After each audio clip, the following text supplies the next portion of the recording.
자, 오늘은 이제 좀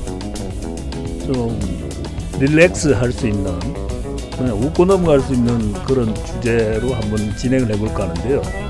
제가 이제 부산, 정확하게 말하면 부산 출신은 아닙니다. 부산에서 오래 살았고, 그러다 보니까 이제 이 사투리에 대해서 종종 생각을 하고, 또 서울 지역에서 살다 보니까 제 말을 못 알아듣는 경우가 상당히 많아요. 그리고 이거를 지금 수십 년 살아왔는데도 못 고쳐요.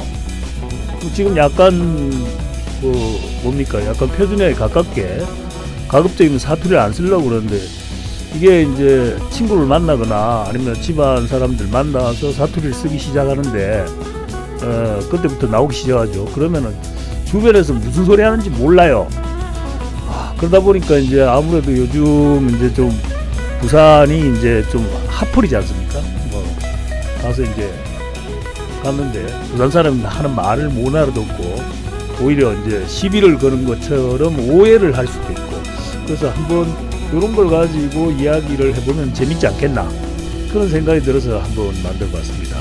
이 사진은 이제 부산의 대표적인 산동네죠. 서울로 치면 달동네 같은 데인데, 좌천동, 초량동, 영도구 일대, 거기 청학동이니, 원래 부산이 이제 산악지역이잖아요. 평지가 별로 없어요. 그러다 보니까 이제 동남 6.25 터지고 난 다음에 임시수도가 되면서 피란민들이 갑자기 막 밀려들고, 그러다 보니까 난개발이 된 거죠. 그러다 보니까 이제 저렇게 산속에 산을 대충 깎아가지고 밀어가지고 집을 지어 올렸습니다. 근데 제 기억 속에는 저렇게 화려한 색깔이 없어요. 대부분이 칙칙한 그 슬라브의 그 회색이나 잿빛이었죠. 예. 근데 이제 그 이후에 이제 아마 도시 경관을 생각해서 저렇게 이제 시에서 지원을 해서 색칠을 했던 모양인데, 그렇다고 해서 저 집들이 완전히 리모델링이 된 게 아닙니다. 그건 이제 블록이죠. 보로꾸라고 하는데 부산말로 보로꾸 집인데, 그 위에 슬라브 얹어 가지고 슬레이트인데 슬라브 얹어 가지고 그러다 보니까 조금 실제로 가보면은 그렇게 아름답다고는 보긴 좀 힘들고, 그리고 이제 두 번째로 이제 저 골목길이 상당히 좁아요. 그래서 도로가 아닌 곳은 차가 거의 못 올라가는 경우가 많습니다. 근데 서울처럼 눈이 많이 오는 것도 아니니까 미끄러지거나 그런 일은 없죠. 그런데 이제 저렇게 사진에 이제 그리스의 산토리니나 스페인 이런 휴양 도시에 이제 알록달록한 그런 집처럼 생각하시면 안 되는 것이, 저기가 아직도 푸세식 변소들이 아직 남아 있을 거예요. 그러다 보니까 골목길 지나다 보면 향긋한 냄새가 참 정겹습니다. 그거는 좀 생각을 하고 가셔야 되고요. 이제 본격적으로 말씀드리자면은 부산 사투리, 이거 지금 정말 직접 들어보시면 정말 알아듣기 힘듭니다. 그리고 저는 언어 학자가 아니다 보니까 전문적으로 분석을 해드리긴 어렵지만은 제 추측으로는 바닷가 사람들이 대부분 좀 성격이 급하고 거칠잖아요. 그러다 보니까 그런 성격 자체, 성격이라든지 풍 자체가 이제 경상도 사투리가 섞여가지고, 이게 이제 축약과 이런 생략이 더해지다 보면 제주도 방언처럼 현지인 아니면 알아듣기 힘들게 발전해 오지 않았나 싶은 생각이 들고요. 그리고 이제 또 하나 특이할 만한 거는 부산 말 중에 일본 말이 유달리 좀 많죠. 그게 이제 대마도하고 가깝은 그런 것도 있지만은, 과거 부산에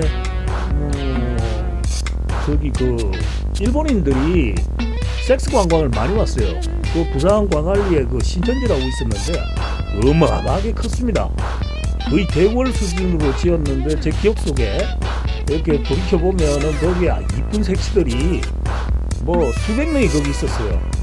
그리고 그 섹시들 덕에 주변에 슈퍼라든지 아니면 다방이라든지 이런 것들, 술집 이런 데서 상당히 그 지역 경제가 그 덕에 많이 부흥을 했어요.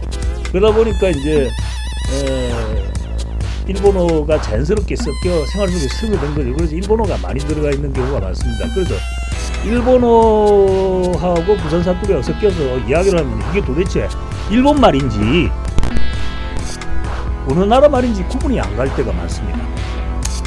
하여튼간에 여기 오늘 그 방송이라기보다 뭐 영상도 아니지 뭐 나는 슬라이드인데 그런 취지에서 한번 재밌게 웃어도 보고 부산 말도 좀 배워가 아니고 배워보고 그렇게 해서 부산에 가서 저 사람들이 저런 차원 뜻에서 이야기하는 거구나 하는 걸 좀 느꼈으면 뭐 그걸로 된 거지.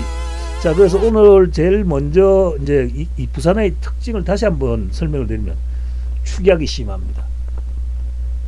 아주 그 함축적이죠.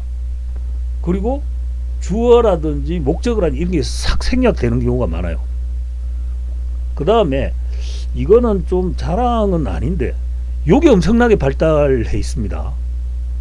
욕이 어느 정도냐면은 아마 타 지역 분들은 부산 오리지널 욕을 들어본 적이 없을 텐데 아마 들어보시면은 정말 정신이 나갈 수가 있습니다. 여자분들 같은 경우에는 뭐 기절할 수도 있어요. 그 정도로 심합니다. 마지막으로 이제 의미 변화가 있는데 이게 법칙이 없어요. 그러다 보니까 이게 언뜻 보면은 그냥 나오는 대로 씨부리는 게 아닌가 하는 생각이 들 때도 있죠. 그리고 가장 중요한 거 중국어의 성조, 영어의 인토네이션 저 철자가 맞는지 모르겠는데 음절 변화가 있는데요. 이거 역시 법칙이 없어요. 그래서 부산 말을 알아들으려면 같이 살아보는 수밖에 방법이 없습니다.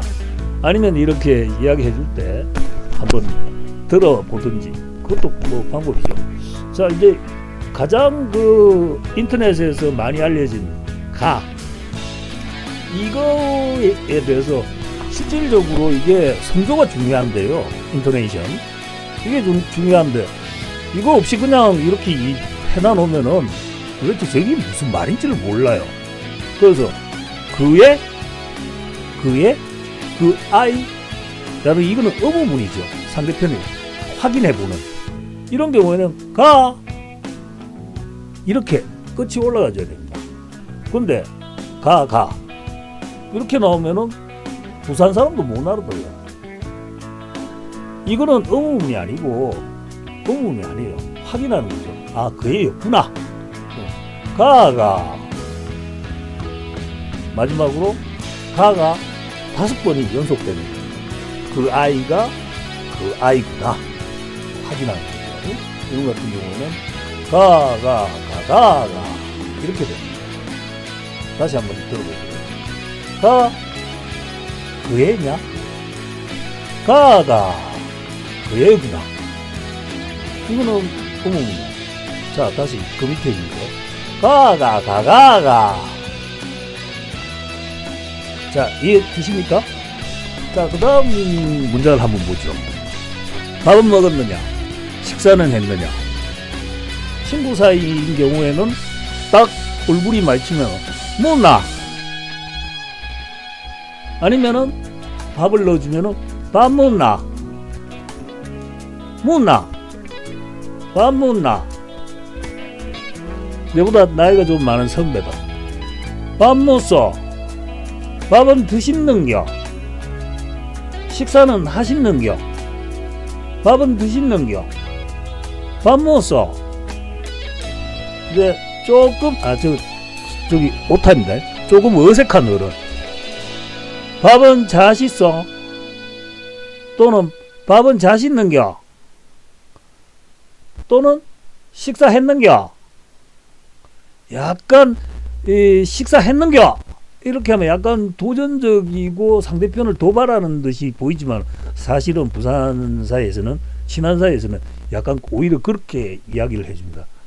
식사했는겨? 밥은 묻는겨? 근데 진짜 어른이다. 그런 경우에는 진지 잡사스에